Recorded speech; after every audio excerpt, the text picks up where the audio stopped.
Are you a musician finding it hard to get your music heard? Are you a DJ wanting to get known? Or maybe you just like to listen to good music? Then socialinforadio.com is the station for you. Bringing you music, signed and unsigned artists, DJs, online businesses, and more. Keep it locked exclusively on socialinforadio.com. Hey, we've got tonight somebody who, guys, I'm sure you guys who've been listening to me for the last couple of weeks been speaking about a great guest that we're going to have on the station, and she goes by the name of Karen Hudes. Now, this lady, this woman, she is filled with information, filled with experience, which a lot of us, we tend to get second-hand information. Now, when you're getting first-hand information, somebody who has walked the walk and she's now talking the talk, yeah, this is a lady, guys, that you guys need to listen to. So for the next half an hour, 40 minutes, you know, do what you have to do. You know what, where you are, Social Info Radio, we keep it on the button. So do what you have to do. Get in touch with your friends and everybody, let them know what time it is, and let's get this thing going. Karen Hudes, how you doing? Great to have you on the show. Thanks for having me on, Darren.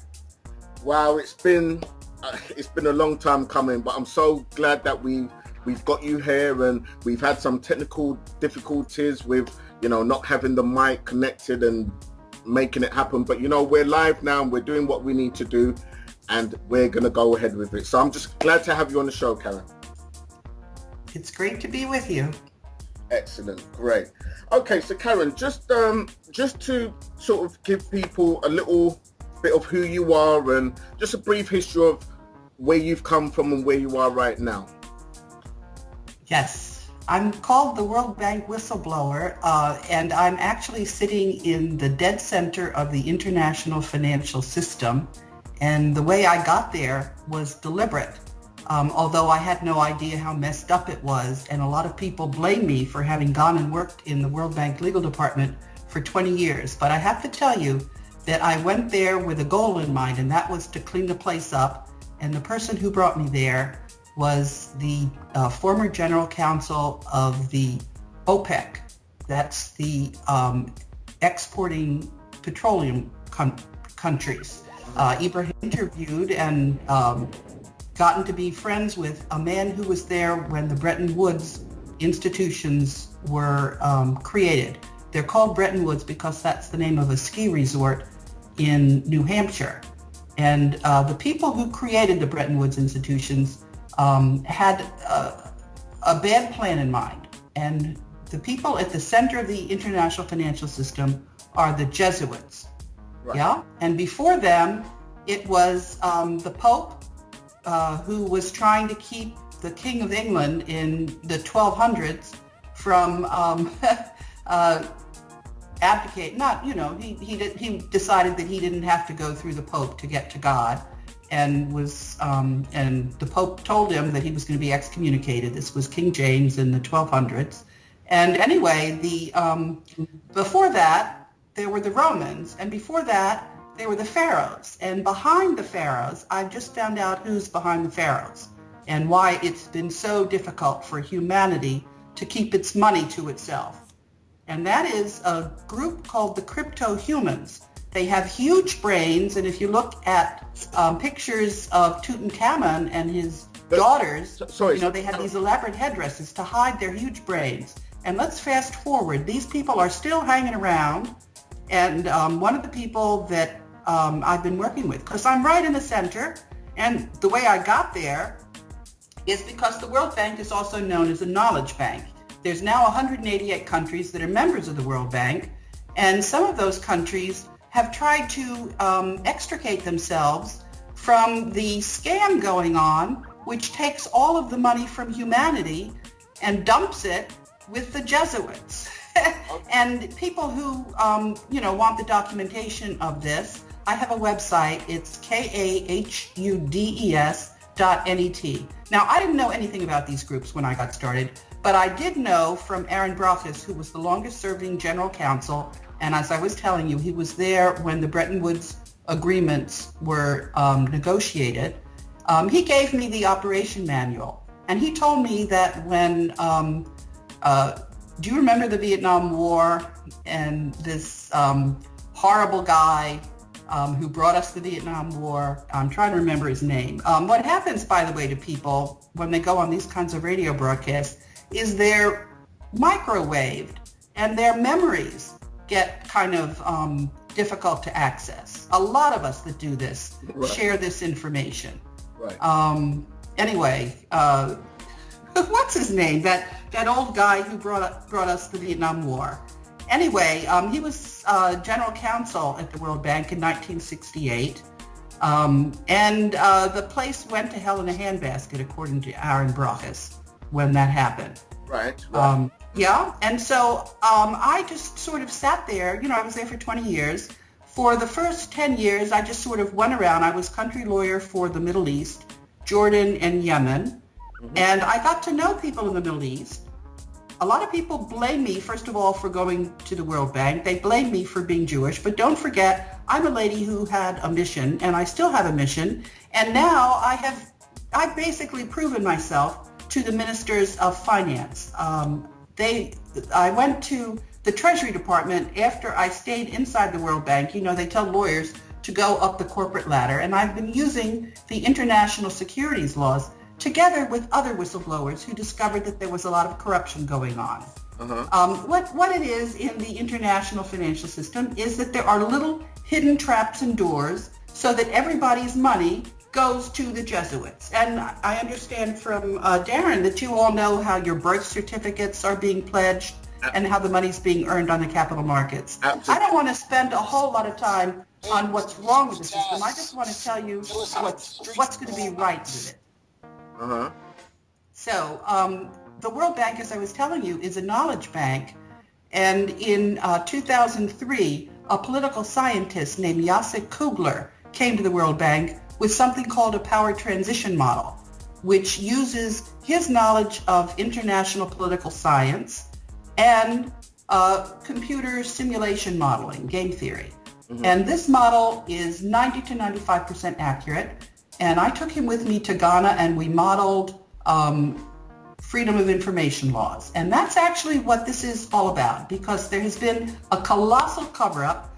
I understand from you, Darren, that a lot of your audience has started looking behind the screen to see what's really going on. But you understand that most of humanity doesn't know. And the reason why is deliberate, because the people who control the international financial system have also bought up all the media. And they are bound and you know, for those journalists who don't want to stick with their program, they make life miserable. I just came back from a film set with a really fantastic movie producer. You'll be hearing a lot about this. It is this guy who told me about what's going on with these, you know, because he's been connecting a lot of the dots too. And as I was saying, I'm just sitting in the center of the international financial system, and all of the whistleblowers of the world are trading information and trying to get to the bottom of this. I just had some guy call me up and question my motives. Anybody who questions my motives should go on my website. That's KAHUDES.net, and you will see how long I have been working on this problem, along with all these other people I'm telling you about, because you'll see a lot of documentation. But the document that I think would be the most useful for proving that this is for real is a chronology. You will see all of the barriers that have been put up and how long it has taken for me to get through to you. Some people say that obviously I'm not for real, or I wouldn't be out there giving you all information. You can see how long it took me to find where the alternative media is. And one of the debates that's going on right now on my Facebook page is who is the alternative media? Because there are a lot of disinformation experts. And I found out that these Jesuits have bribed a lot of the good ones. Yeah, it is a real information war. And I can tell you, your listeners, how to find out who's for real. And that's those programs where you're hearing about solutions and what you should do and how you can stay involved. That's your litmus test for finding out whether this is a disinformation network or not. And Darren, I can tell that this is a for real information network. And thank you very much, because I know that it probably has not been easy to get there and to stay there. No, it hasn't. Yeah? It hasn't been 100%. But I just want to recap on something, because you mentioned these group of people, and it's linking back to the pyramids, and they have elongated heads. I would know these people as being Nephilims. Yeah. Now, as being what? Nephilims. Oh, okay. They have names. I didn't know that. The guy that I'm getting this information from is a neurologist. Right. And what he has said is actually something very, very informative, and that is, you hear all this information about extraterrestrials. What that is that these groups that are trying to maintain control have learned how to project information into people's brains using microwaves. Yeah. Yeah? And so around the time that they got that technology, which was in the 60s, they started projecting information that people have been kidnapped by extraterrestrials. Mm-hmm. All of that information that people have about extraterrestrials, that is disinformation that was piped into their brains using this technology. There are no extraterrestrials. No. Yeah? Yeah. So that's a big thing. And I can, I will be happy. This is a new thing, as I said, because I just got in touch. I'll just give you his name. His name is Edmund Drillhay. He's the producer who has given me a lot of the pieces to the puzzle. And I'm convinced now that this is correct about this. It's called MK Ultra, this technology to put wrong information in people's heads, to try to frighten people, to try to keep them from working together. But it's not working. We're on to these, idiots. Uh-huh. They're not getting away with it anymore. Well, and so let me tell you the good news. Mm-hmm. The good news is that one of the people that I'm working with is a German lawyer banker who's in the Philippines. His name is Wolfgang Struck. Yes. And he has all of the information to unlock the world's wealth. There's a lot more wealth than people know about.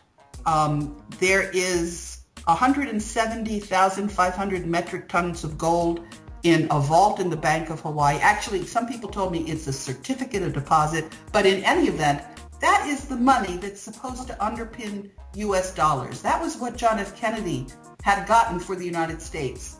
Right. And had signed something called the Green-Hilton Agreement 10 days before John F. Kennedy was assassinated. And you heard about what Gambino said when he got out of jail. Yeah. Okay, I just remembered the name of McNamara. That was the name that I was blocking on as the president of the World Bank in 1968. Right. Who, anyway, one of the things that Aaron Brockes told me was that whenever the Pentagon came to the World Bank as the president, that's when the place really went to hell in a handbasket. And so when Wolfowitz came to the World Bank, I knew we were in for some heavy sledding. And that's when the board of the World Bank and I really started working together. So there was the Dutch government asked for the audit committee to get involved. And that's when Pierre Duquesne, who was representing the French government, asked for an investigation into something called the Institutional Integrity Department. That was a group that would make sure that any World Bank employee who was trying to fight the corruption would get fired. So we documented, what the Institutional Integrity Department was doing. And that's when I went to the U.S. Congress. And the U.S. Congress, by the way, understands that humanity is at stake. And so they have, in giving money to the World Bank, they put a special rider in there that said the World Bank could not get any money until the effects of retaliation against the World Bank whistleblowers was eliminated. Mm-hmm. So when Geithner lied to Congress and said, we deserve our money, I went to the World Bank and I said, that must mean that I can get back and be reinstated. Because I had a lawsuit, I bought a World Bank bond, which meant that the World Bank was not immune. And that lawsuit was settled by 188 ministers of finance. I was reinstated, but I cannot get in the door because the company that provides the security personnel is owned by a group called the Network of Control. 3 mathematicians at the Federal Institute of Technology has modeled who owns all the companies on the capital markets, 43,000 transnational companies. And it turns out that there's a group that's secretly trying to pull all the strings. And you know, these banks that are called too big to fail, they're really actually one bank. They have the same directors that migrate on the board. Yes. Yeah? Yeah. Okay. So anyway, and that's the group that brought up all the mainstream media. So if you ever want to know what's really happening, do not turn on, the television set for the news. You're just going to get propaganda. Think of the Wizard of Oz. Think of Toto pulling the curtain aside, and that little guy who's projecting something on the big screen. Well, that little guy is the companies that are controlling all of the stocks on the capital market, and that big screen, that's the mainstream media. But anyway, it's all a scam. Yes. It's all a huge scam. If you put your money in the stock market, you're going to get the profits after that group has skimmed all the money off the top. It's all one big piece of corruption. Yes. And you can say, well, how can this be? Well, I went to the Serious Fraud Office in 2010, the UK Serious Fraud Office, and they called up the Securities and Exchange Commission, and the SEC stonewalled. Now, that can't happen. Mm-hmm. Yeah? The people who own World Bank bonds are entitled to accurate financial information. So I have gone to all of the attorneys general of the states. I've gone to all of the governors, and I've told them, don't worry, I'm getting through to all of the people. They know about all this corruption, and they know that you are not doing your jobs. Mm-hmm. Yeah? And at a certain point, I've been now corresponding with individuals that know I've been holding their politicians to account. They're writing them. So all of humanity is now demanding our due. And our due is all that gold that I was telling you about. I didn't finish. There's 130,500 metric tons in Amex Hong Kong, 150,000 metric tons in Development Bank of Singapore. That's a total of 451,000 metric tons. We're already more than twice what the World Gold Council says is out there for people. But then there's an additional amount of 100,000 metric tons in other American banks, and there's 172,000 metric tons of gold reburied in the Philippines in 1973. There's now, of this amount, I didn't tell you about the other pieces that are around, but there's 12,000 metric tons in the Bank of Tokyo. I have already told the Japanese that money needs to be used to mitigate what's going on in Fukushima. They are deliberately letting that get out of hand because they're poisoning everybody. Forget it. They can't poison everybody. So we are now, I have told at a certain point, some idiot from Hong Kong, Hong Kong Shanghai Bank, HSBC, he was the senior guy, Benell, and if you go on Twitter, Karen Hudes, you'll see I have linked the correspondence that I have with that idiot. He said that he was representing the people of the Philippines because a lot of this gold, it was Ferdinand Marcos who outwitted these bankers. And he put that money to the benefit of humanity. That's our money. Uh-huh. But the bankers don't want us to know about it. It's cloaked in secrecy. Now, how did that gold get there? It started with King Solomon. Don't forget we had the pharaohs. Then you have the Mayas and the Incas. Then you have, what the Spanish conquistadors gathered up. Then before World War II, a fellow named Yamashita. Let me tell you who Yamashita was. Queen Victoria had a twin named Prince Talano, and Prince Talano seems to have alienated a lot of people in the court of England. So he was shipped off to the Philippines. And when he got, older, he went around the world siring children. And Yamashita is one of his children. Another one of his children is Adolf Hitler. Right, okay. Yeah, I mean, and I have, and I'm getting all this information from the fellow who's gotten the authorized signature authority over the world's wealth. It's all put into a trust account, and I told you it's in the banks all over the world. Now, the crooks are trying to get their hands on this money, and they've tried 3 different ways, and I've caught them at it, and I've documented what they've done, and I've told them that that's crooked, and humanity knows that they're not entitled to it. If maybe a second program, I'll go into what the different little ins and outs are and the tricks that they're trying to use. But there is one legal authorized signatory, and I'm working with him, and everybody knows about that. Mm-hmm. Yeah. Hey, wow. So, I mean, it's been told that a lot of the, whether it be the royal families and a lot of the governments, they're all related, that it's all a bloodline. Would you agree with that? Absolutely. As a matter of fact, let me give you a little bit of, just a thumbnail sketch. A lot of people blame the Rothschilds, yeah? Mm-hmm. Because they're the Vatican's bankers. Mm-hmm. And it's true. They're culpable. People say that I'm trying to hide the role of the Rothschilds because I'm Jewish. But let me tell you that the world's religions are used as a way of keeping us divided and keeping us from working together. And the people that are going into all of this are not religious. They're simply misusing humanity's sense of a being greater than themselves. Okay, so the Rothschilds are certainly there, but they're big players. There's King Juan Carlos. He's the head of the Farnese Continuum.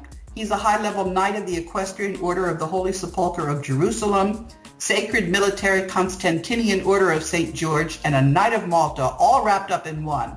He has a competitor, the Prince of Naples, Vittorio Emanuele IV, who likes to call himself the King of Jerusalem. Wow. And Vittorio Emanuele is also in the orders that I was telling you that King Juan Carlos is in. And Vittorio Emanuele IV is the commander of the canton in Switzerland known as Geneva.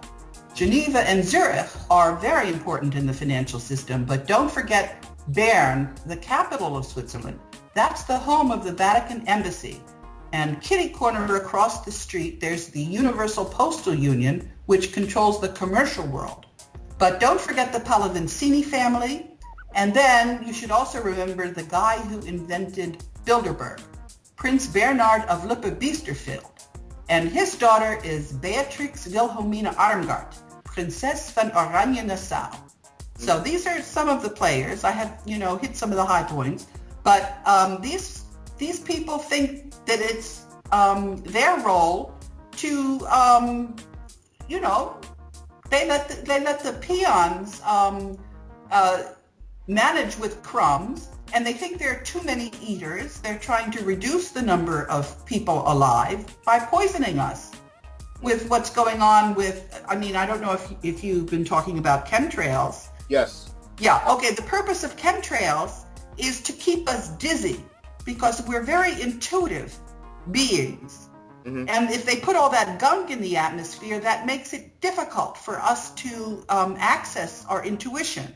Uh-huh. That's why they're doing that. Uh-huh. And then they're trying to poison us with what's going on in Fukushima. That's our food source. Plus, look what it's doing to the other entities on Earth. We've got to get started and reverse some of this stuff. Absolutely. The amount of sicknesses and things that are breaking out nowadays, it's definitely at a genetic level, I believe. And, where they've taken so many people's DNA and various other things, they can literally kill races and sections of society just by their DNA. I think we're definitely at a biological warfare. Yes, I heard that, Darren. That's the kind of beings that we are up against. And with the information, they're trying to keep us divided. Yes. And separated, and also in the alternative media, there are people who will give a certain amount of correct information, And that's just to reel people in and win their confidence. And then they give them disinformation to disempower them and frighten them and to keep them from uniting.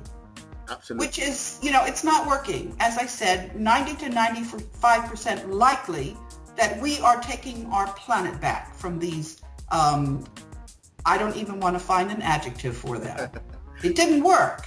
It didn't work. So who I am the person sitting at the center and sharing this information around to the best of my abilities. And of course I get some of the information wrong. And of course they're trying to discredit me. But with every step, I'm getting better at evading this kind of disinformation. Perfect. Excellent. Okay. We've got someone else in the studio with us who has a couple of questions that I'm sure he would like to ask. King Lion, are you here with us? If you could unmute yourself, sir. Good evening. I'm with you, man. How you doing? I'm great. We have Karen with us, and as I'm sure you've heard. So anything you'd like to ask, just go ahead, King. Firstly, I want to say good evening and welcome to you, Karen, or good day to you wherever you are of the other side of the world.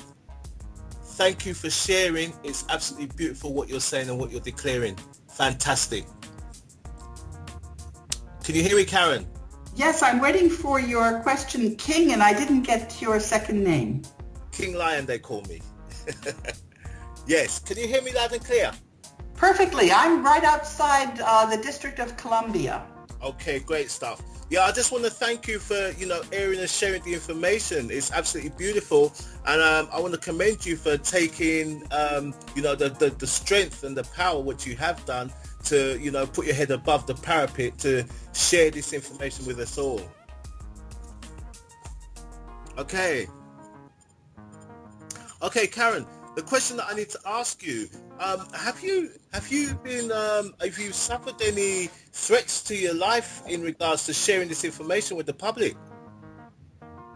Yes, let me tell you how this has all come about. I'm a person who, everybody is individually, they have strengths and weaknesses. One of my weaknesses is I don't intimidate. I've gotten myself into a lot of trouble.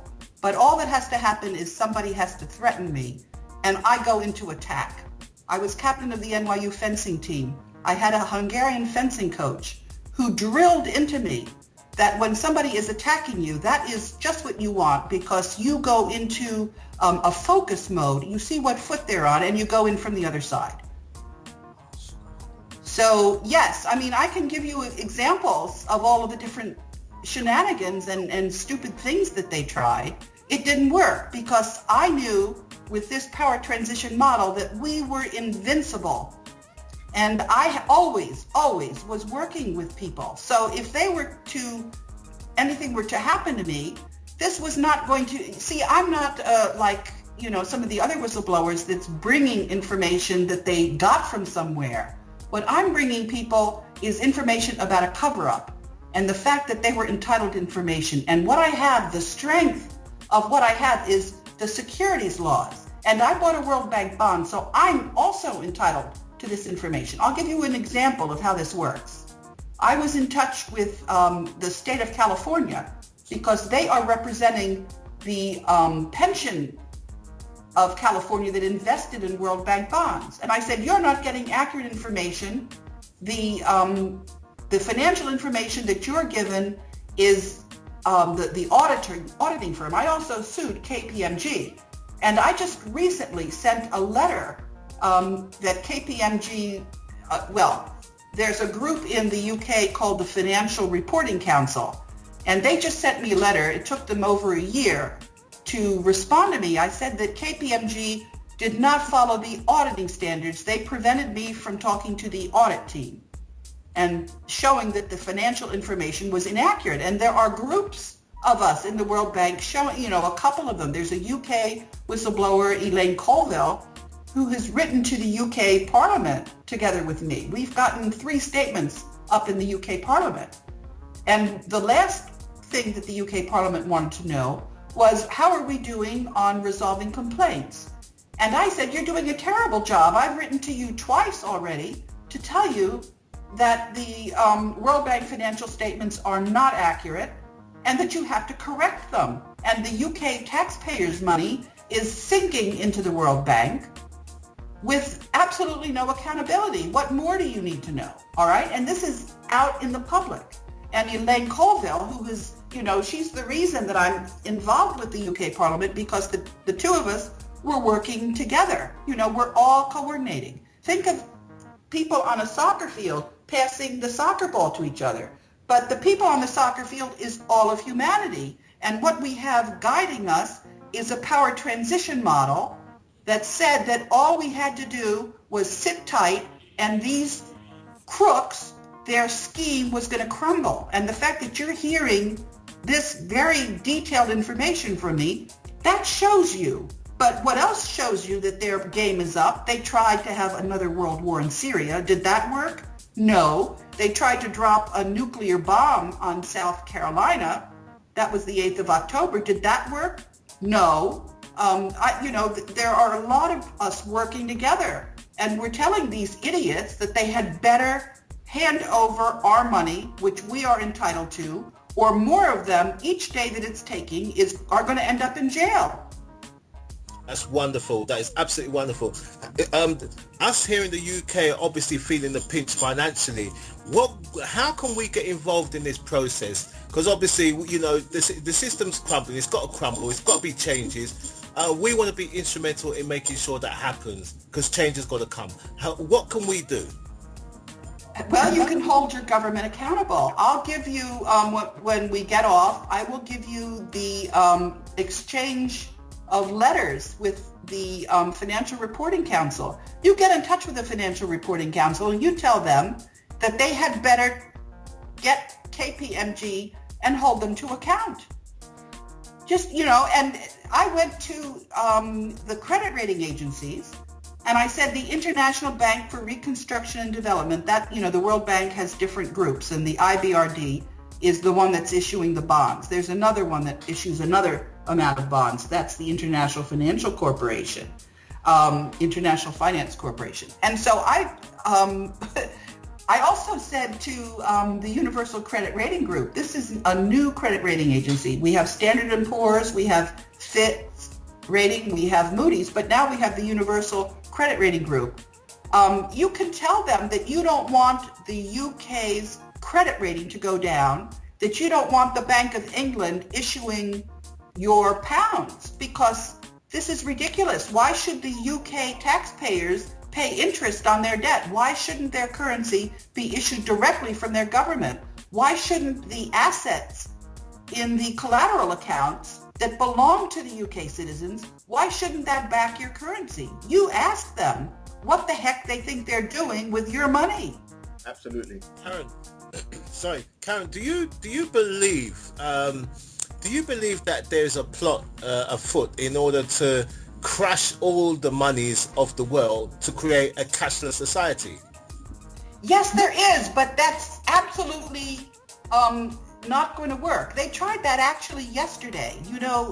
CNN issued a statement saying that the Chinese were going to be selling the treasury bills of the United States.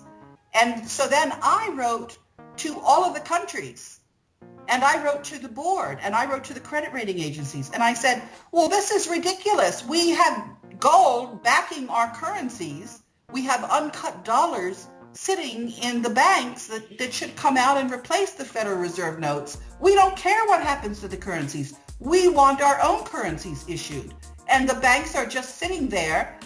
I mean, think if you had money on deposit and you went there and you were the authorized signatory and you said, okay, I want to withdraw my money, and the bank wouldn't let you have the money. That is the actual situation. Well, yeah.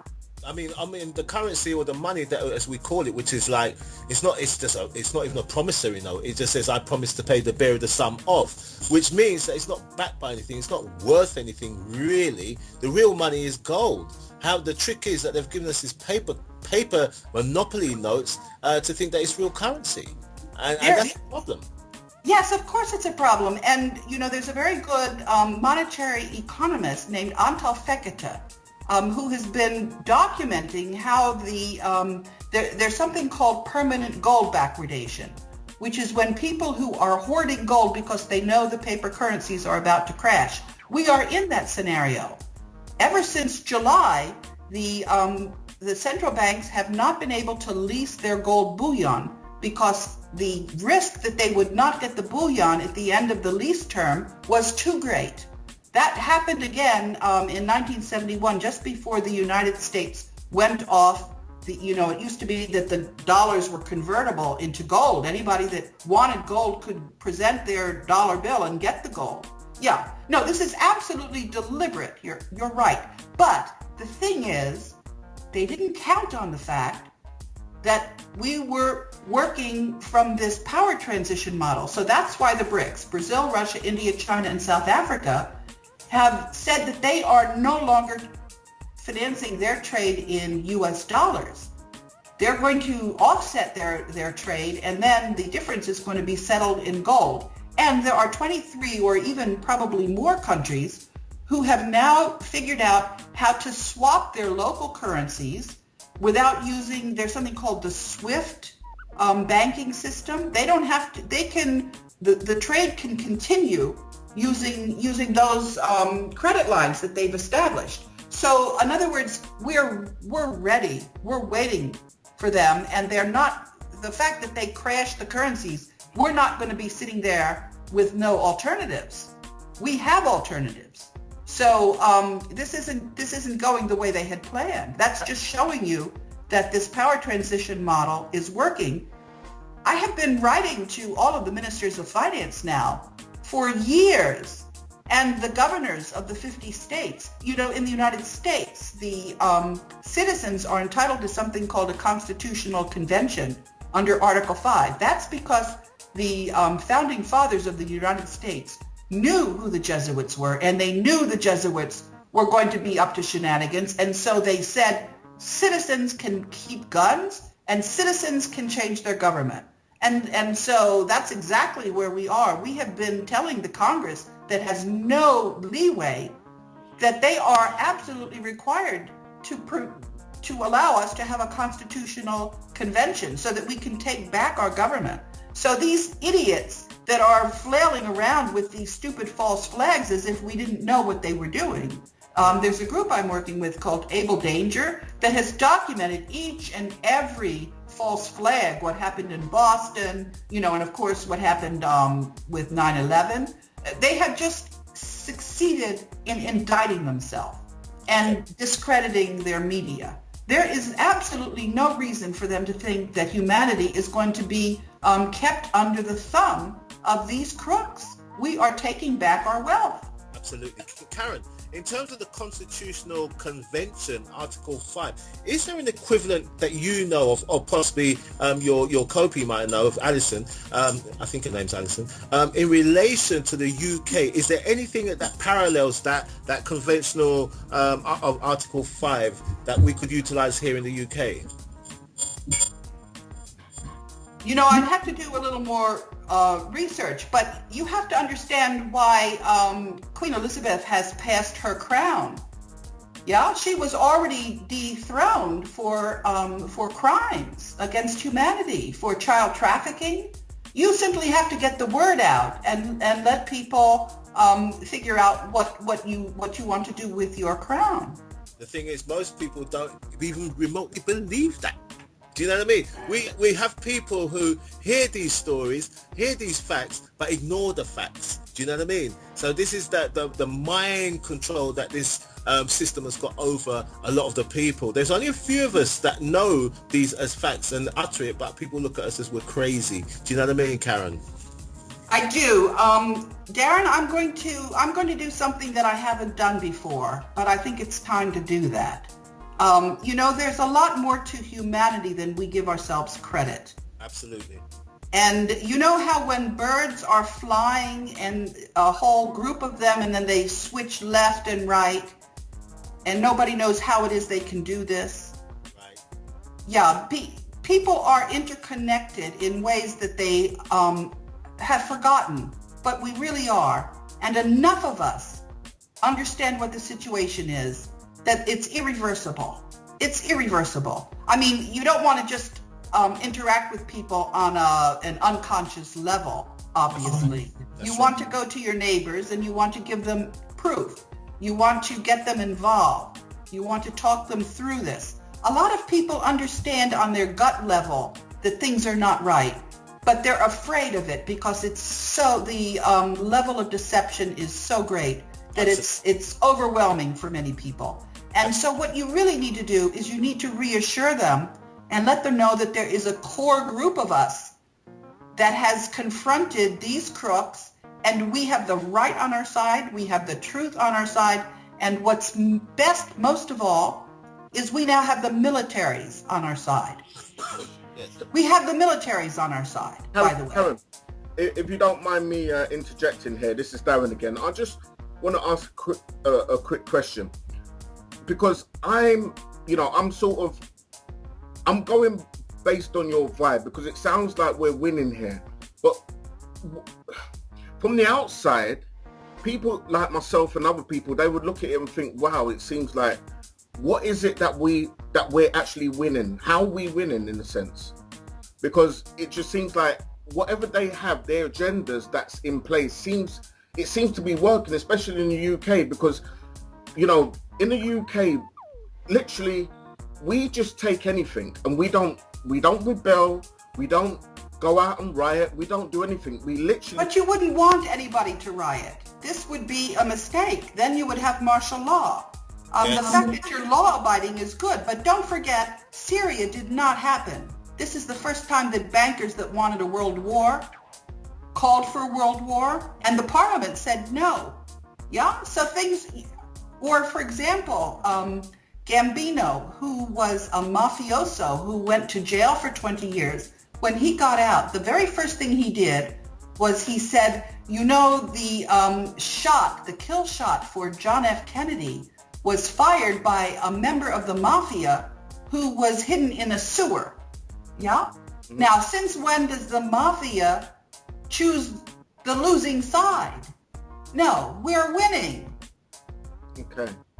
No, that's comforting to hear and to know. But, it's just things that has crossed my mind, and I've heard other people out there on the street that have said, there are so many sayings that people say, we sort of bend over and just take it. It's literally, we don't do anything. Now, it doesn't have to be as drastic as rioting, but I would expect some people to sort of rebel in some sort of way to challenge what these people are doing. I think the greatest challenge is with people like Karen and Snowden and all the others that's coming out and saying, look, enough is enough. Do you know what I mean? There's corruption that stinks to high level, and we've had enough, and the people are suffering, and they need reprieve. So we're going to come out and we're going to say what we're saying. We cause it what it may, but ultimately this system's got to go. And that's why I commend Karen for what she's done, and all the others that's taking a step, because most people are scared shitless. They wouldn't even dare to do it. But I think your spirit, as a spiritual time that we're living in, you now develop strength from the great universe that governs us all to do the right thing. And this is what's happening. So we are winning. And there, as we know, Darren, there is a massive wake up, and people, maybe, like the Matrix says, there's a few people that's waking up, but a lot of them are still inert. You know what I mean? So the time for people to wake up is slowly but surely happening. And Karen is a catalyst. And just like all the others has come before her, they are all catalysts to show us that, we have strength and we have power. And those people that thought that we were dumb and stupid, guess what? They're in for a very rude awakening. That's right. That's exactly, I couldn't have said it better myself. The way I have experienced what's going on is I've sort of felt like a surfer, and you're catching the curl of the wave and you can't go any faster. And if you ask me, what is the wave is awareness in humanity. That is the number one thing that you're going to be looking for. You're going to be looking for the way to talk to your neighbors. You're going to have better things to say to them. You're going to know what to say to them.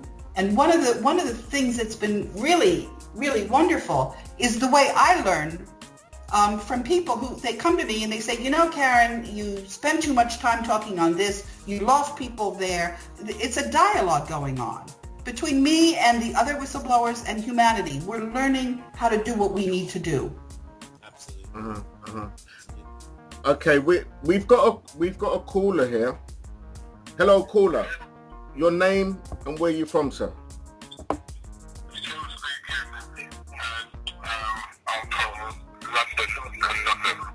Okay, so we've got Karen Hudes here, live in the studio. Is there something that you'd like to ask her? Yeah, I'd like to ask her as to what she thinks, because obviously I haven't heard her speak, because not able to show at the moment, but I'd like to ask her what she thinks of what's going on in the banking industry as regards to basically the elite taking over more and more of the wealth and the money, etc., and change distance for people in general now to the average guy in the street. What impact it's going to have overall. Okay, all right. So let's just confirm. Karen, did you hear the caller there? We've got Joe asking, what do you think about the bankers taking over the industry and how it affects the normal guys on the street, whether it be in the UK or the US, where they're literally taking over, swallowing up and you know, putting sanctions and penalties on normal guys who maybe just have a mortgage and just getting by to pay their mortgage. What do you think about all of that? I'll tell you what I think about that. I think those guys are in for a rude awakening because they have written the laws in a certain way so that they could do it. And what we've done is we have caught them with their hand in the till. You can't, I mean, there's a group called the International Organization of Securities Commissions. I've been writing to them. They're supposed to be regulating the markets. How can you have all this insider trading? How can you justify this? You're supposed to have the markets underpinned by accurate financial information to the people who are investing, and that's not happening. There are so many. The system is so broken, and if you just look at the auditors and the lawyers, the legal profession, they have the lawyers supervising other lawyers. I went to the Board of Professional Responsibility in the District of Columbia because the World Bank lawyer had taken documents in my case and used whiteout to erase them. He needed to be disbarred. Was he disbarred? No. And the same thing for KPMG when they had that fake audit of the World Bank financial statements. What did the Financial Reporting Council do? I can show you the letter that they wrote. What I have to say to you, Joe, is that you can't just sit back and watch us in the center pointing out these mistakes. You have to be there backing us up. You have to be following us. One of the things about the lawyers is they like to take legal language and make it, in the United States, they call it gobbledygook. They like to make it very complicated so people can't follow it. But it's really very simple. Theft is theft. And it's a nothing but theft going on. And you people have got to say, we won't stand for it. It's time to clean this up. I mean, would you allow excrement to go down the street? No, you would say it's time to wash that away. And what we're saying is that in the banking system, there's nothing but excrement. Absolutely. Joe, based on that answer, have you got anything else you'd like to ask Karen? Yeah, I'd like to say that there's a lot of people in the UK who are fighting the banksters and are challenging in court. But what we're finding is that basically politicians who fail to regulate the banking industry and then also the judiciary are complicit in the crimes and the fraud that's being committed against the people to dispossess them of their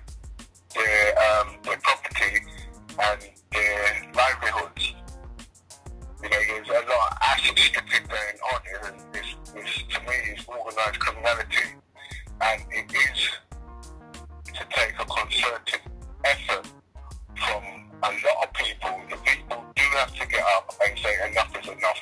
Right? We can see what's going on. We're not stupid. You can't have one rule for us and another rule for the people who are in those positions which are basically positions of trust. They've been entrusted, right, to make sure that things are done within the law, right? But basically, what you find is that they are all in bed together and they've all got their fingers in the pie. The politicians often, when ones are retired and multi-million pound directorships, right, on the bank board of directors, etc., right? The judiciary obviously making a lot of money out of what's going on as well, and very often they're related or they've been to school. It's all one little clique, and what's happening is that they're taking away. People are working the whole of their lives. They're putting money in pensions for their for their retirement, right, or they've spent their life paying for their house, right, and these people are manipulating the markets, rigging the interest rates, right, with a view of depriving people of the benefit from their pensions and the property that they've worked all their lives for, right. So it is organised crime, and basically a lot of people are aware of it, but they either do not know how to make a stand and challenge it, being as we have a situation where the regulators are not regulating them and keeping them in line. The politicians are not keeping them, and the judiciary is keeping them simple. You know, to do what they want.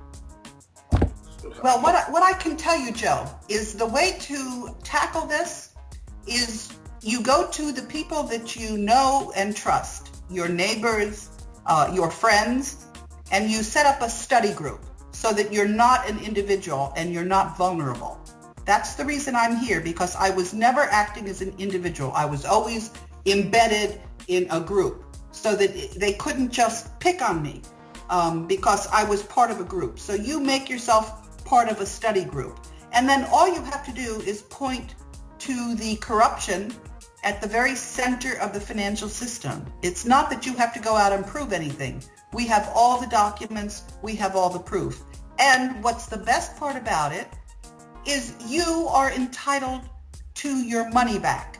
Your money is on deposit for the benefit of humanity. That's what Ferdinand Marcos set up for all of humanity. And you just simply have to, with your group, say, okay, we want our money now. You're sitting on it and you're not entitled to it. We want it, it's ours. And you will get it. All of humanity will work together, and we're going to, the cleanup is not going to be an easy thing, because it's going to have to be done in a way that everybody's comfortable, that everybody knows that we're not back to the same old system. We're going to have to invent something that we haven't invented before. But I'm confident we'll be able to do it because we've learned a lot of lessons. And we're all working together. Believe me, we are all working together now. It's interesting you say that. Sorry, Joe, I'm going to come back to you in a second. It's interesting you say that, but is there anything in place which people worldwide can get involved in, whether it be, I don't know, like a membership or an outcry of people that can come together and say, look, because this thing is worldwide. I mean, it's not just for America, it's not just for the UK, it's worldwide. It's like an epidemic that's taken over the world. They want to create a one world order. So we have to have people coming together in each country, each continent, come together and say, no, we don't want this. Is there anything like that, Karen? Yes.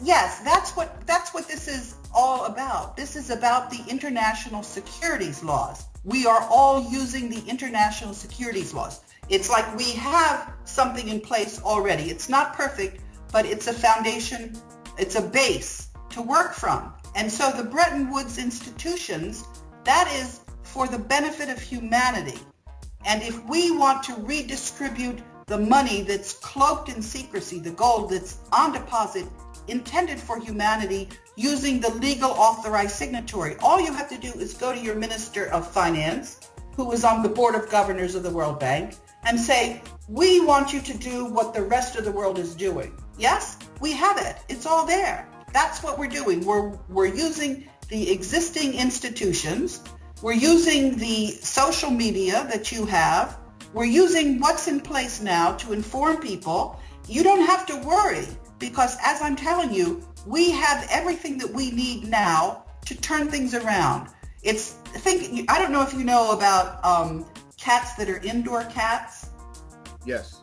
If you go and open the door, they won't walk out. No. Okay, humanity is like the indoor cats. We have been trained to be subservient to our rulers who have been ripping us off. And that's not happening anymore. Yeah. And all that has to happen is that people have to recognize that and walk out the door. And how do you walk out the door? You say, I am entitled to the money that Ferdinand Marcos said was to benefit humanity. Why are the banks refusing to recognize the authorized signatory? Yeah? Excellent. I've just told you, you're entitled to it. You are entitled to it. Demand it. Excellent, excellent. Joe, with that said, have you got anything else you'd like to ask? Yeah, I think I understand entirely what's being said, but basically, we deal with people who are want everything for them. They've got they control the money supply as it is already, and now they want to control all the property. They want to own all the property to enslave humanity. And the fact is, they're not admitting to anything. They're not honouring the law, and they're not honouring natural justice in terms of, yes, the planet was made for the benefit of the whole of humanity and not just a small fraction of humanity. You know what I mean? The people at the top is made for the humanity. So yeah, everyone's supposed to have a stake in what comes out of the and what comes out of the wealth that comes from the land. But this is not the case. These people are pirates and they want everything for themselves and they want to put into bondage. Right? So I think it's really issues for people to wake up, right? And once they wake up, be prepared to make the sacrifice necessary in order for people to claim back their rights and their sovereignty. You know what I mean? The right to determine their own destiny and the right to, have dreams, right? And the right to have, have a view of what type of world and a say in what type of world that we're all living in, instead of having people completely foreign to us, completely removed from us, completely, have different, have no morals, don't share the same morals of us, shaping and forming our lives and how we live our lives in the type of society, right? And basically have us in a situation where,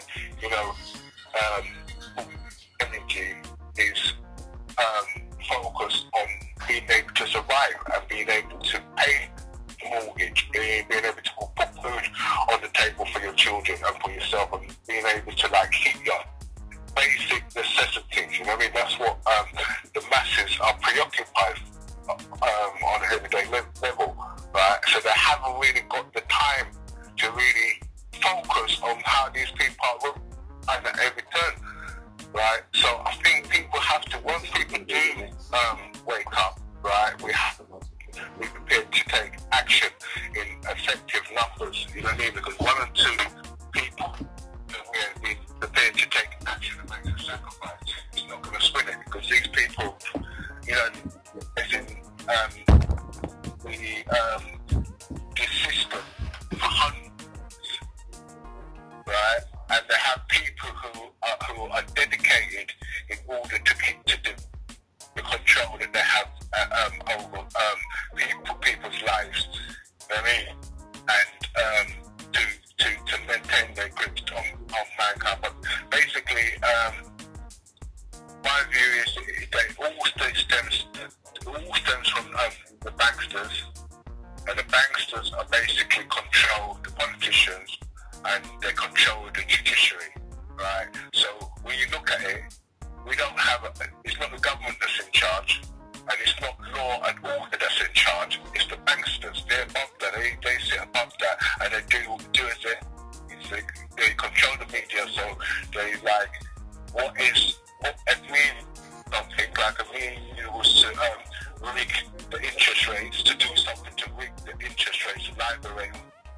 right, we will be sent to prison and the key will be thrown away. But when the banksters do it into prison, right, they get small fines, which is like maybe about 0.5%, 1% profit that they made, like when they were doing the money laundering with the drug cartels in South America. The fine that they got amounted to 1%, right, on the profits that they made from engaging in the money laundering campaigns. And there's no deterrent whatsoever for them to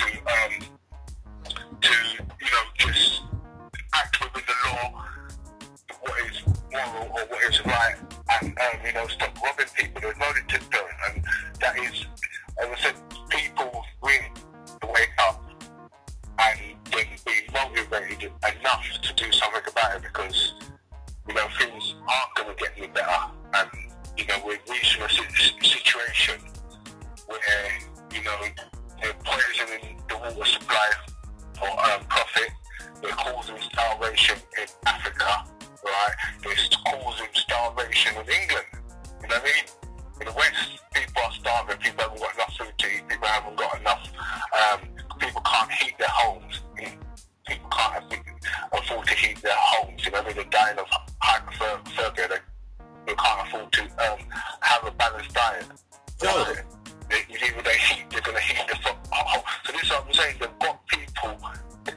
We think that we live we're privileged compared to the third world. My view is, right, these people who are globalists, right, want to reach a stage where everybody, no matter whether you're in the West or we're in Africa or whether you're in India, everybody, the masses are going to be enduring, live in third world conditions where they're struggling with food and shelter and water to drink. You know what I mean? And as I said, and I think if we don't look sharp before we know it, we're going to find ourselves in that situation. So things are moving very rapidly. Joe, what we're going to do, we're going to get Karen to answer quickly some of the points that you've made. And we've got another caller as well. So we've got to be sort of mindful of the time, yeah? So, Karen, based on what Joe has said, have you got anything you like to answer to him? Yes, Joe, you've been very eloquent in describing the situation as it currently is. It was game to set up, but you're stopping with the banksters. And I've already told you that there's two layers behind the banksters. There's the Jesuits, and behind the Jesuits, there's this group. And let me tell you a little thing about this group, the ones with the big brains. It turned out that they had a big role before the Ice Age. The reason we know this is because people have found maps that show Antarctica, the landmass underneath Antarctica. So they couldn't have drawn it unless the ice hadn't been there. So these people made it through the Ice Age, but there weren't enough of them. Actually, I say people, but they're crypto-humans. They're people, group, an entity with big brains, so they were a lot smarter than humanity. But what's happened is that we've been working together, and we know who they are, and we know what they've done, and we know how they've misinformed us about what was really going on through history, and we're not letting it continue. We caught them with their hand in the till. We are entitled, because of what Ferdinand Marcos did, we're standing on the shoulders of other members of humanity, and we are now claiming our birthright. So what's going to happen is that all of the people that understand how we got here have got to stay involved as humanity takes over, because we're not going to get it right going forward without everybody's input and everybody's involvement. We're not going to make the same mistakes. Obviously, we're not going to get it perfectly right. And one of the things that you're going to have to do going forward, I can tell you what the ingredients are that I think are important so that you'll know that humanity is on track going forward. The main ingredient is that whistleblowers are not punished but rewarded, because people on the inside will be giving information to you about what's wrong so that you can fix it. The existing whistleblowers know right now where a lot of the loopholes are that we have got to close. And we're going to get things more or less turned around, but we're going to have to do a lot of retrofitting to get things so that it does actually benefit humanity, and we're going to have to learn by doing. And the only way you're going to know, humanity is going to know, that we're not going back to this game where everybody's snookered and poisoned and exploited, is if the whistleblowers who are telling humanity what's going on are rewarded. That way you will know. And the very first thing you have to do is turn off your telly, because that's poisoning your brain. That's putting you to sleep, and it's preventing you from finding out what's really going on. But I have to commend you, because you have found your way to Darren's radio show, and you also show that you've paid a fair amount of attention to figuring out what's wrong. So use that expertise in informing your fellow citizens, but do it in a way that's smart. Don't just do it on your own. Form groups and stay with those groups. That's how you'll be protected, because you're absolutely right. These groups that we're up against play hardball. But guess what? We've sorted things through, and we're playing hardball back even harder than they are giving us. Excellent, excellent. Joe, with that said, I'm going to have to, I hope that Karen has answered some of your questions. And we've got another caller now, so we're going to have to disconnect this one, yeah?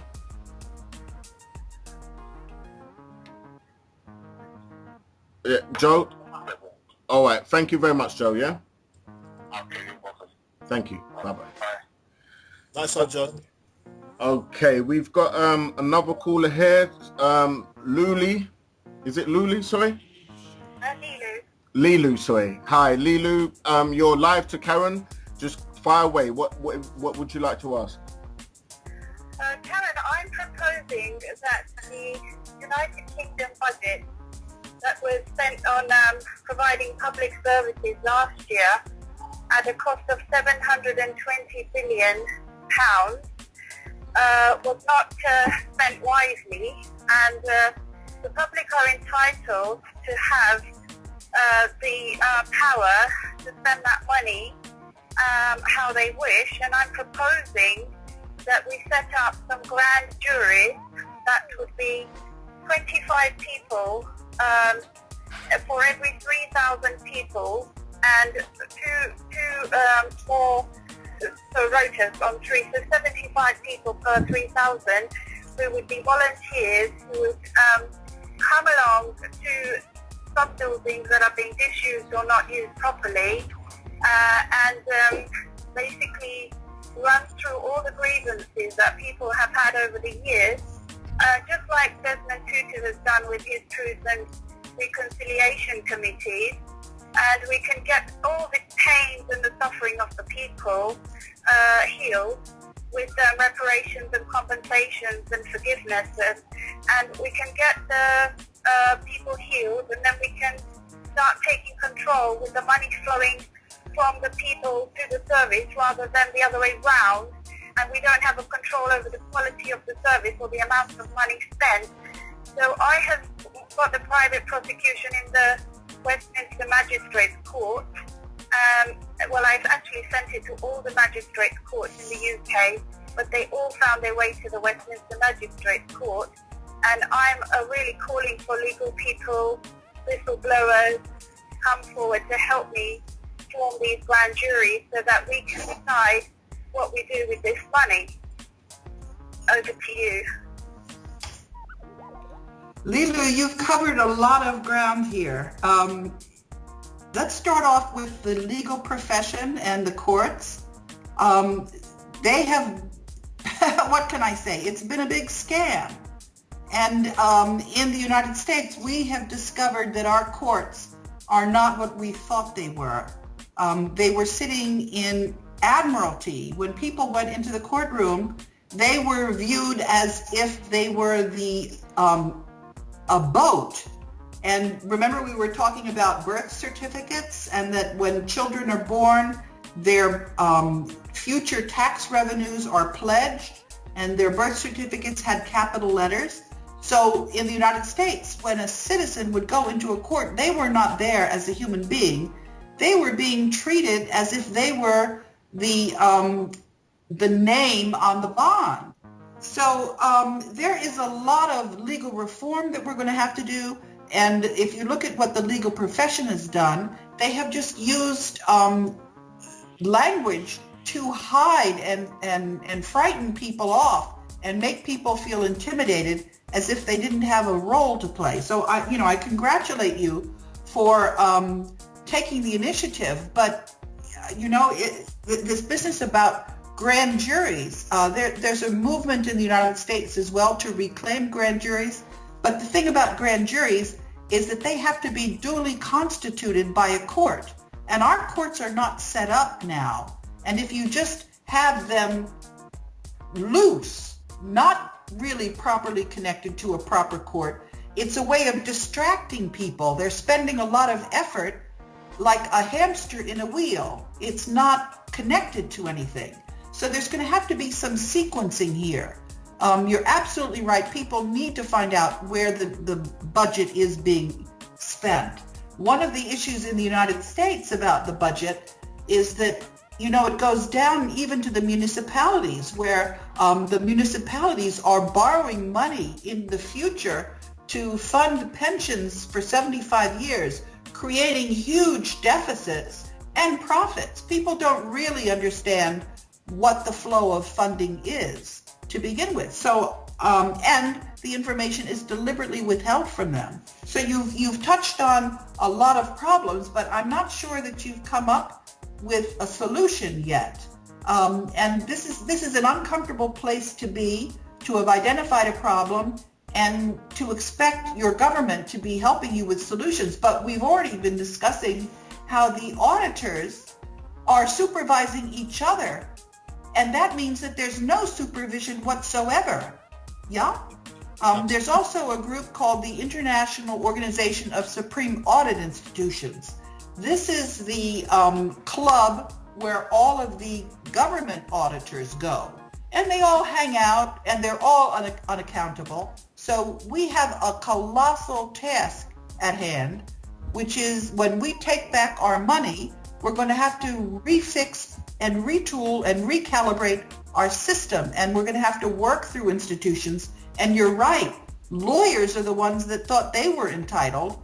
And lawyers have been there not to serve the people, but to serve the crooks. So one of the things that I'm recommending is that the licensing of these professions be totally revised. And so the license of lawyers is going to depend on the citizens. And so will the license of the auditing firms. And I think once we get that straightened out, it'll be a lot easier to correct everything else. But these are just my ideas. I think, we're all going to have to work together and figure out what makes sense in a sequenced way. The other thing is that the control over the mainstream media, nobody said that the banksters were allowed to fire the journalists that wanted to do their job, or the journalists wouldn't get any access to the public. I mean, we have a lot of work cut out for ourselves. Right, Paula. Mm-hmm. Can I just go over a couple of the points? For example, the complaint system in the UK, say somebody dies in the National Health Service, and what the NHS trusts do is they tamper with the medical file, they'll destroy the file, they'll remove records, they'll insert records, they'll even fake people's blood tests, that blood tests are missing. They do all kinds of things. So there's actually no honesty, decency. It's all criminal perversion of the course of justice. They commit perjury, and the people don't even have the evidence that they wish to rely on because it's hijacked. So it's like they hijack our money, they hijack our health records, and So what really, 720 billion pounds spent in the UK, that's money they've collected from our taxes, and that is like £10,000 per person And really, the public service they provide to each person is not even, you can't even call it a public service. In fact, most of it is instigating crimes against the public. So my charges are the embezzlement of this amount of money every year for the last decade to be refunded back to the people. I mean, this money, like 220 billion pounds being spent on social protection, which you know, that's the justice system is called social protection. Education, 97 billion. Defense, 40 billion. Housing, 23 billion. Public order and safety, 31 billion. And health, 137 billion. Transport, 21 billion. I mean, you know, that is an extortionate amount of money. That doesn't even include the cost of the building and the land.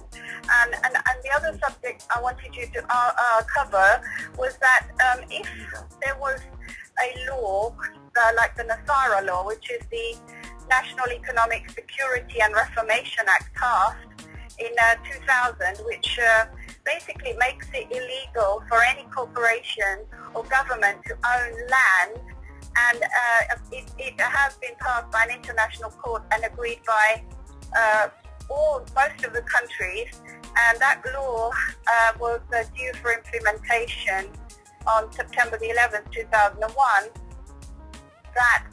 That what people are calling for is that redistribution of the wealth of the land and the buildings.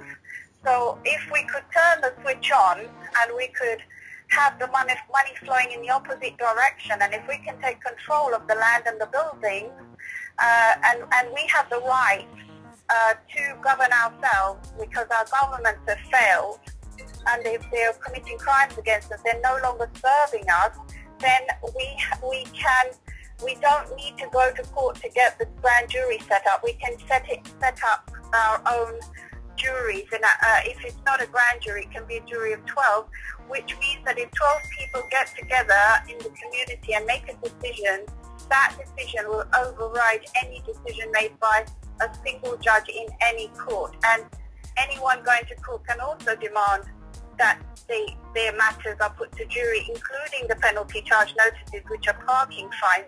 In this country, harassing, intimidating people with these yellow lines for parking and speeding, etc. Over to you. Linu, you've mentioned Nasara. That, I'm sorry to say, is just misinformation. What we've been up against, humanity has been up against, is a group of very cunning thieves, the Jesuits. And they create things that look a little bit like a resolution, like a solution. They do this so that people are led down the wrong path deliberately. It's misinformation. It's a fairy tale. It's a scam. It doesn't exist. And we're going to have to sort our way through the minefields that are left behind by these Jesuits. And it's not going to be easy, because they've also exploited our differences and made us mistrust each other. So we have a colossal cleanup to do.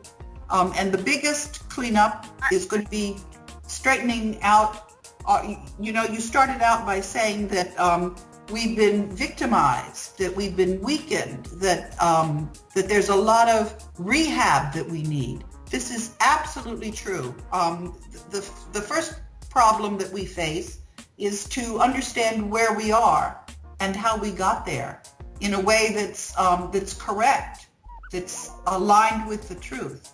And no one individual has the truth. It's not like you can push a button and just get a ready-made solution and understand what the truth is. There's going to be a lot of sorting out to do. And nobody's going to do it for any individual. But to say that there's a solution, that there's a ready solution, those solutions that you're talking about were deliberately put there as roadblocks.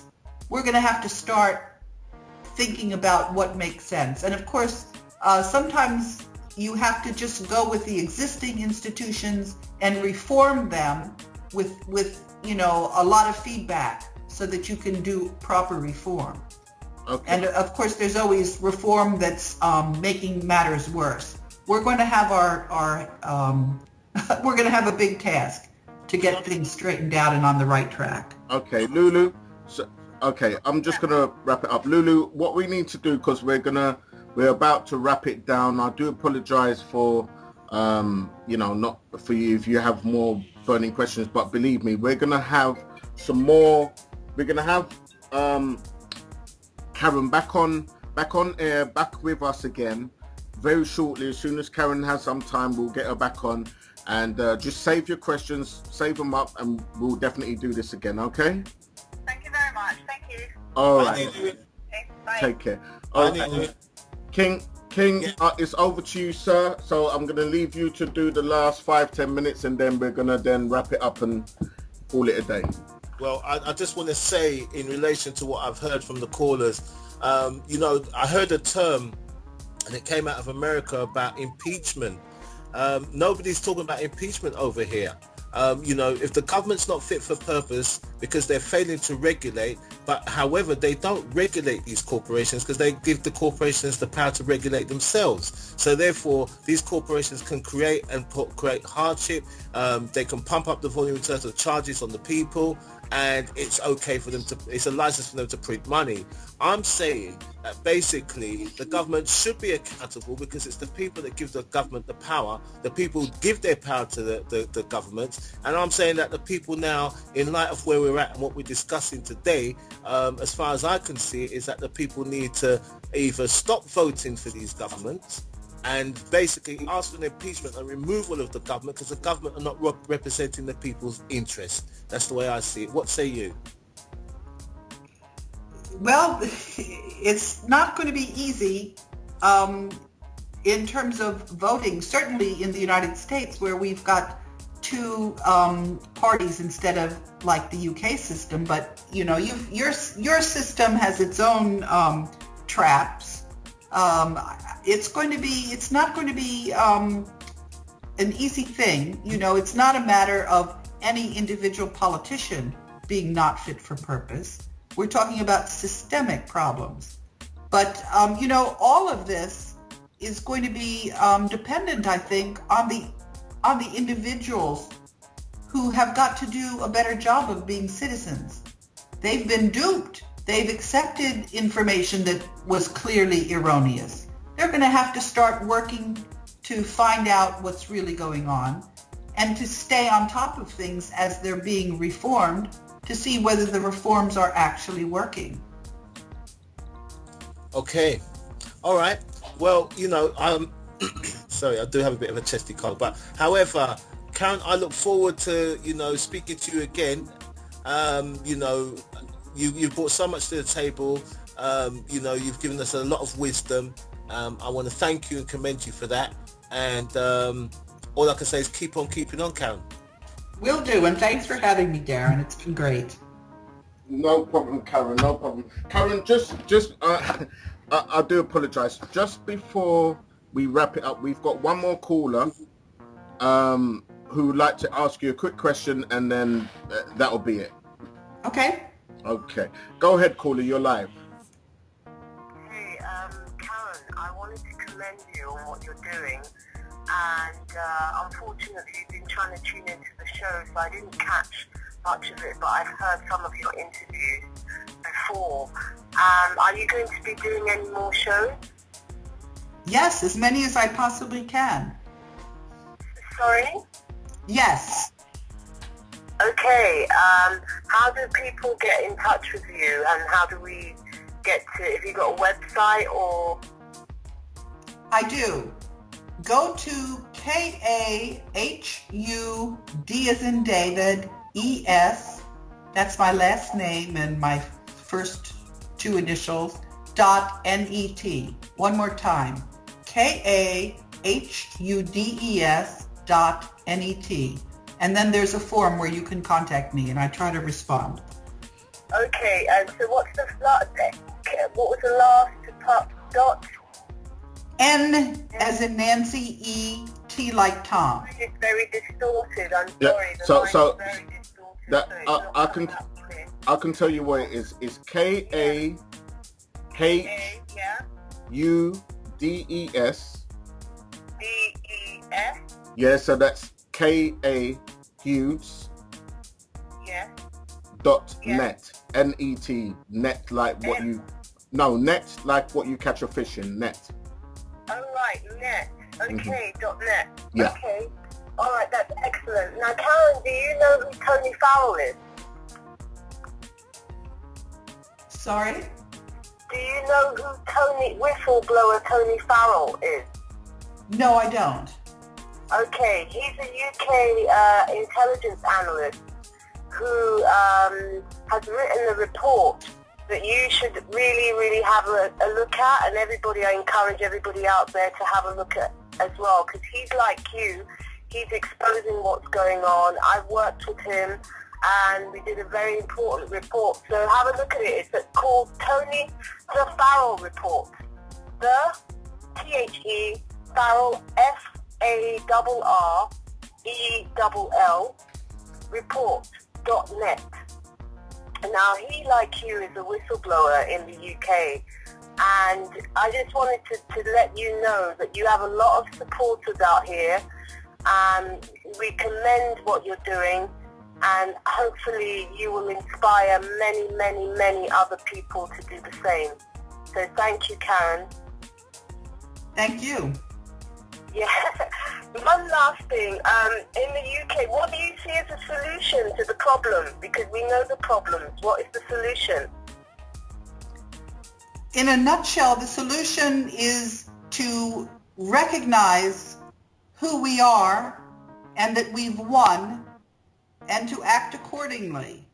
And that means that we take back our wealth, which is hidden under cloak of secrecy in the banks, but we are entitled to it, and that we spend it wisely going forward. Absolutely. Now, we currently, in the UK, there are a number of indictments and grand juries that have been set up. Would you like to have a look at it? Shall I give out the link so that you can have a look at it? Because it's quite unique to happen in the UK. A string of indictments have been issued towards the Crown and also the judiciary for corruption. I'm telling you, this is a setup. This is to fool people and to distract them. What, the indictment? It's important to be informed, but that's about it. There's absolutely no legal effect to any of that. It's a waste of time. Yeah, but these are grand juries, which are... I don't care. It's a waste of time. Why? Grand juries are convened by the judiciary. You've got the cart in front of the horse. These are loose-standing grand juries. There's a word that comes to mind, and I'm not going to use it because it's not polite. Okay.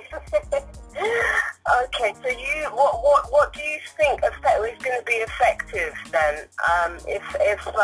I have said about 17 times, you missed the beginning of the broadcast. So we have existing institutions which we will use to make do until we can get things better. But in the meantime, humanity is entitled to wealth. The legal authorized signatory has released this money, and the banks are refusing to comply. And people have just got to get with the program. The Bretton Woods institutions exist because there are 188 member countries and ministers of finance. Go to your minister of finance and sit on him until he gets with the program. Well, this is what these indictments have done, actually. No, it doesn't.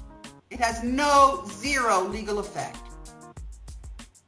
So how do you think the public should go about obtaining that money then? I have said about 15 times, the legal authorized signatory has demanded it be released. It's not being released. It's supposed to go to change the currencies, to prevent the paper fiat currencies from crashing, and we can take it from there. Yeah, but we have to be able to find a methodology to get them to release it. Well, that is the point. If people understand, instead of wasting their time with grand juries, if people understand what's going on and demand it, yeah, there's much more likelihood that it's going to happen. Okay. Well, that's an interesting angle. Thank you for your wisdom and your experience. And I look forward to listening to your other shows, and I'll actually check out your website. Thank you very much, Karen.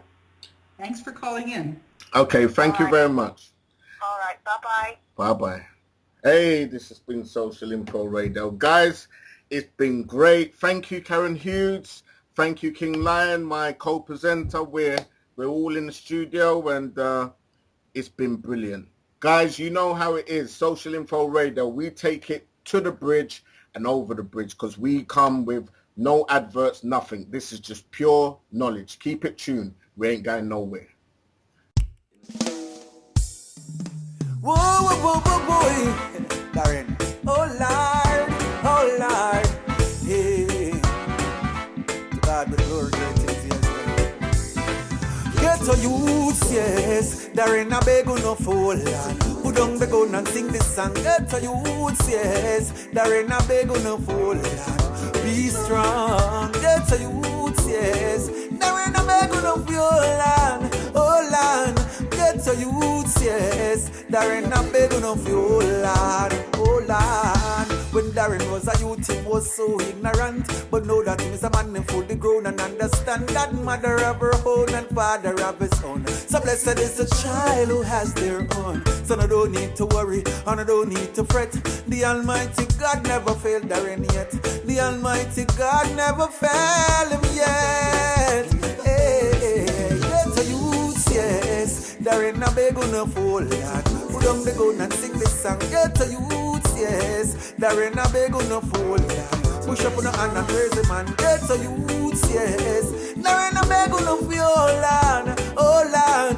Get to youths, yes. Darren, I beg you no fool, lad. Oh, lad. Remember you have your kids to go to school and remember them have a bright future. When father gone and mother stand alone, sometimes the children left on their own. Darren say put down your gun and put down your knife. We don't have to fuss and we don't have to fight. Let's come together and all unite and accept Jesus Christ in our lives. Get the youths, yes. Darren I beg you no fool. Put down the gun and sing this song. Get the youths, yes. Darren I beg you no fool. Be strong. Get the youths, yes. Darren I beg you no fool. Oh Lord, get the youths, yes. Darren I beg you no fool. Whoa, whoa, whoa, whoa, boy. Oh Lord, hey. To God be the glory, Darren. I know it's hard sometimes. No money in your pocket, no food to eat, no clothes on your back, no shoes on your feet. All you've been seeking, you just can't find. All you've been asking, there's no one to give. And all the wrongs you've done, there's no one to forgive. But you don't have to rob, and you don't have to kill. Darren says, see God first, he'll provide your meal. Get to youths, yes. Darren, I beg you no fool. Put down the gun and sing this song. Get to youths, yes. Darren, I beg you no fool. Push up on the hand and praise the man. Get to youths, yes. Darren, I beg you no fool. Be strong, yes. Get to youths, yes. Darren, I beg you no fool. Oh Lord, get to youths, yes. Darren, I beg you no fool. Oh, youths. Darren, I beg you no. I beg you no. I plead you no. Hey, oh. Darren no say it rough, and Darren no say it tough.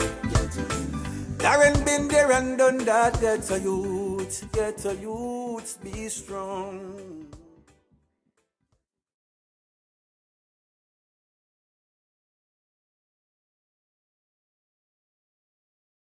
Yes, Darren I beg you no fool. Oh, youths.